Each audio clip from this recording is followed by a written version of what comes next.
welcome to the University of Maryland. I am Bonnie Bernstein, your host for TerpVision, a look at the people and programs that make Maryland such a special place. We bring you today's show from McKeldin Library, one of the iconic landmarks on our College Park campus. Since its construction back in 1958, McKeldin's been a busy research hub where students and faculty can scour volumes and volumes of information stored in those oh-so-famous stacks. But now that so many materials are available online, what exactly does the future hold for libraries, and McKeldin specifically? A group of enterprising students recently set out to answer that very question. McKeldin Library is an iconic landmark of the University of Maryland, beloved by generations of students. But the rise of online resources has fundamentally changed how libraries are used. So just what might the future hold for McKeldin? Stacks. Oh, that image that comes to mind when you think of McKeldin Library. But that's poised to change in today's rapidly digitizing world where books and reference materials are readily available online. What is exactly the role of a modern university library? The role of the university library has not changed dramatically over the years. What has changed is how we accomplish our role. And our basic task is to assure the success of our faculty and our students. We wanted to have a new vision for how the university library could move into the 21st century and better reflect the fact that we're no longer book-centric, but service-centric. Most of the library users are students, so who better to turn to re-envision McKeldin? Steele reached out to anthropology and architecture students to take a fresh look at the university's largest library. They asked a simple question: how can we repurpose this space to better fit the needs of the 21st century student? Anthropology students, under the direction of Professor Michael Paolisso, conducted a comprehensive observation program to see firsthand how patrons were using the library. We found out that students want to use the library in multiple ways. Students want to have some control over their uses in the library. They like to move things around chairs. They like to be able to stay there longer and have coffee or light food so that they can study longer in different configurations, either individually or in groups. Emma Crenshaw, one of the architecture students who worked on the project, was surprised by the results. People were coming to think critically, to engage with other people, to sort of engage with material, but more to analyze information than to actually find information. Armed with the knowledge from these observations, a team of architecture graduate students got to work. The project resulted in a new vision for the space that puts people before books. One of the things that is a major change in the new library is a reduction in the number of volumes that will be stored on site and an increase in the services that students and faculty will find. The design offers multi-story, reorganized spaces for more natural interaction. Students really prefer to study along edges, overlooking activity. So the architecture students took that idea and started translating it into the design so that the students could always find the types of spaces that they find most desirable. A new reading room offers multiple levels of privacy for study, awash with light from clear-story windows. An energy-efficient building skin helps reduce heating loads in the summer months, and a green roof offers an insulating social space. The design features substantial skylights and large windows while still keeping the original historic facade intact. The new spaces, combined with sustainable adaptation of historic ones, creates an environment that nurtures and inspires intellectual and creative growth.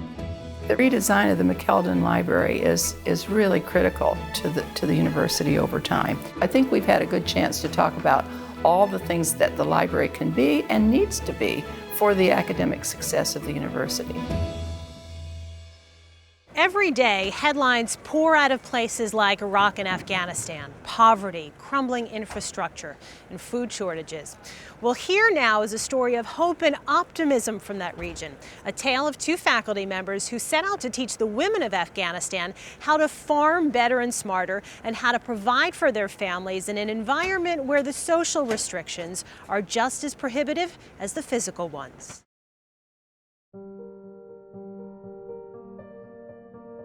Decades of war and civil unrest in Afghanistan have left the country with widespread poverty, high unemployment, and a broken infrastructure. Nearly half of Afghans live on less than $1 a day. Most of those employed work in agriculture, and 1/3 of that group is female. Because of their social status in this predominantly Islamic country, women often face barriers to education, training, and economic opportunities they need to become successful farmers who can feed their families. Becky Ramsing, a nutrition, health, and wellness educator, and Christy Balch, a program coordinator, work as part of a team from the University of Maryland Extension. Together, they improve food security for women and their families. Food security has to do with 3 different areas. One is having enough food, one is having the quality of food that they need, and another one is having the food all the time. In Afghanistan, chronic food shortages and the lack of dietary diversity contribute to 40% of the country's children under 3 being underweight. As for women, nearly a quarter are undernourished. There's a lot of challenges for women in Afghanistan, even around going to get food, for instance, or a lot of women aren't allowed to leave their houses, or maybe they're allowed to leave but they have to have a chaperone. There's a lot of issues around safety in Kabul, and sometimes they have to wear the burqa, which makes it a little challenging to see. They really want to grow food in their houses, in their courtyards, so that they can feed their families with food that they grow themselves. The two recently returned from Kabul, where they're training women extension agents in the Afghanistan Agricultural Extension Program. Maryland is one of 4 universities awarded a 3-year, $14 million grant by the U.S. Department of Agriculture to strengthen women's skills in farming, gardening, preparing and preserving food, and selling produce in the local market. They've had a lot of training as far as lectures, workshops, but we have found they really do not have any hands-on or very little hands-on practical work. During their December visit, Ramsing and Balch also trained the leaders of 2 women's cooperatives. These leaders work with gardeners in their homes and have since trained dozens more women. They've also begun using a former silkworm farm donated by Afghan President Hamid Karzai as a hands-on training facility for women. We really want to work side by side with them, and we want to work in a really hands-on way. That's the part that's very new to them. So we're going to go there and plant the demonstration farm side by side with them. Today is Tuesday, and we are going to our 2nd day of training. As American women, Ramsing and Balch have had to adjust to the Afghan culture. But it's very challenging.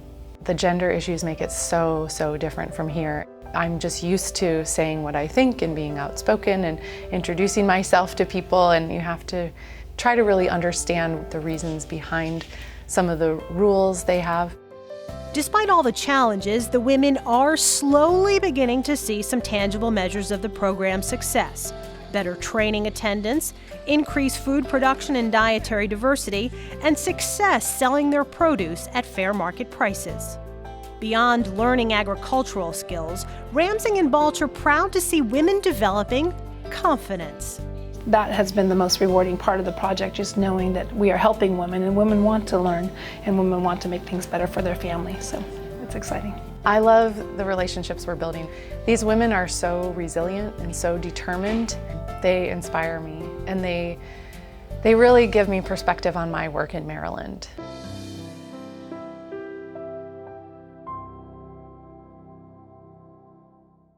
Maryland men's basketball is a team on the rise under second-year coach Mark Turgeon. The program's history entails lots of peaks and valleys, the pinnacle, of course, being the '02 National Championship. But I personally recall a time when things were not so great. In fact, I watched it unfold as a student-athlete here at Maryland, as did Walt Williams, who was on the basketball team when crushing NCAA sanctions were handed down. Williams faced an agonizing decision: transfer schools or stay and rebuild under new coach Gary Williams. There are only a few players in Maryland's basketball annals recognizable with one word: Juan, Lenny, Gravis, Buck, Albert, and the Wizard. It meant a lot in College Park that a top local talent committed to the Terrapins. Walt Williams played at nearby Crossland High School and came to campus hoping to become one of the all-time greats.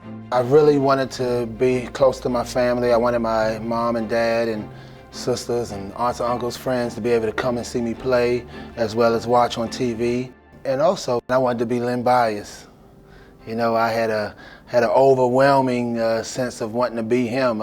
He was an idol of mine, and you know, I felt like the only place that I could be him was here at Maryland. What a play by Bias! Holy cow! Walt Williams' legacy is important not just for his scoring wizardry, but for a much more important trait: his loyalty. Me coming in coaching in 1989, Walt was going to his sophomore year. And after that year, we received sanctions from the NCAA, and so that meant any player on the team could have transferred to any school in the country and played right away without sitting out. When I was confronted with that decision, it was about loyalty to the university. That's the way I was raised. I was raised with family values. By him staying here, I think everybody focused on, if he's staying, it must be okay and it's in good hands, and let people know it's gonna be okay. In Williams' senior season, he received national accolades. The Wizard was crowned second-team All-American after setting single-season marks that still stand today in College Park for points, scoring average, and consecutive games with 30 or more points. It's a remarkable feeling that you know, you're zoned in, and it doesn't matter what the defense does. There's no way they can stop you. He had a game against Florida State, I'll never forget, where he was just incredible. They were in his face. They had 4 pros on the court playing against him at the time. Those guys became NBA players, and Walt just continued to score. I knew I was watching something special going through that time when he had those 7 straight games, because I'd never seen that before. I'd never seen a guy, you know, you have a great game, and obviously the next game, teams are going to come out trying to shut you down, but they couldn't shut Walt down during that stretch. The confidence in myself and the confidence in my abilities to do different things out there grew tremendously in that time period. And it was because of the way Gary Williams coached me. He's very, very intense, very competitive, almost arrogant, like, we're going to beat you. I don't care who you are. And I love that. I mean, I love that more than anything, because that's the feeling that I had. I felt like we would beat anybody when we step on the court. We just shook our heads saying, how much better can this guy be? Wait till he gets to the NBA. He was the 7th pick overall in the 1992 NBA draft, selected by the Sacramento Kings. Williams started a pro career that would span 11 seasons. When you're playing in the NBA, it's the best guy on every college team. And so now you had to prove yourself against the best. He had a great career, a long career. But the best part of his career was Walt was planning during that time for his future after basketball, which it's hard to see sometimes when you're an NBA player. These days, Williams is able to merge his insight with his personality in a brand new role. The Wizards become a valuable member of the broadcast team for the Terrapin Sports Radio Network. It's been great, you know, working with such greatness in Johnny Holiday and Chris Nocky. Learned so much. Quite frankly, it's just, I'm out there watching basketball, and then I get to talk about it. And as a player, this is the type of game you like to play in, where the referee's not calling too many fouls. He brings that insight of having been there and done that to every phase of the game. So when he goes inside that huddle, when Coach Turgeon calls a timeout, he comes back, he knows exactly what the coach is talking about because he's been in a situation like that. Walt really knows the game. I think now being a part of things with the radio crew, certainly is great, because when Walt says something, he really has seen something in the game that can really help everybody else listening to the game. I think Gary opening up and saying, yeah, you come in our huddle, you talk to me at the end of the first half, and not a lot of people have a chance to do that with Gary. And Mark Turgeon has continued the same thing. Are you happy with the execution on the offensive end? No, we turned it over way too much early. We were too hyped up for the game. I love the game of basketball, so for me to be able to stay in touch and being able to see it and being able to talk about it and explain it in layman terms to the fans, I mean, it's just great. And also just to be able to be around the young group of kids. I love to be able to every now and then lend advice and being able to help them as well. Being a college student can be an awfully daunting task. Very often it's your first time away from home, and you're trying to find some way to manage classes and work groups, studying, tests, and of course squeeze in a little bit of social time, just a little bit. But imagine being a military veteran and trying to make that transition from war zone to learning zone. Without question, a very different kind of educational environment, and one that possesses a unique set of challenges. In 2008, at the age of 22, Chris Day enrolled at the University of Maryland, arriving on campus with a set of experiences that were dramatically different from those of most incoming freshmen. While many of his new peers had spent the previous 4 years in typical teenage pursuits, Day had been thrust into a dark and frightening world. On security details in Afghanistan, he was assigned to intercept enemy vehicles and improvised explosives, like those that had already claimed the lives of soldiers in his Army unit. You're just scanning your lane for 12 to 15 hours, and it's 100 jillion degrees. Just being on alert, like fight or flight, on alert all the time. 3 months after his deployment ended, Chris Day was living in a College Park dorm, but the change didn't bring the expected relief. I've been told that, because I've been to war, that anything must be a piece of cake because I don't have bullets flying over me or missiles or whatever. But my toughest transition wasn't going from being a high school kid to going in the military. My hardest was coming out and just being on campus. The winding down of wars in Iraq and Afghanistan and expanded educational benefits under the new GI Bill are bringing record numbers of veterans to college and universities across the country. The University of Maryland has made a special commitment to helping veterans negotiate the challenges of life on campus. These service members have all given so much of their lives, their time, their sacrifice of their family, that when they come back, after serving to pursue an education, the least that we can do is provide a supportive environment to foster their success. With support from the U.S. Department of Education, the University of Maryland has made a commitment to becoming a center of excellence for serving student veterans' needs. And those needs were not just going to be met by the military and the VA, but they had to be met by the campus community.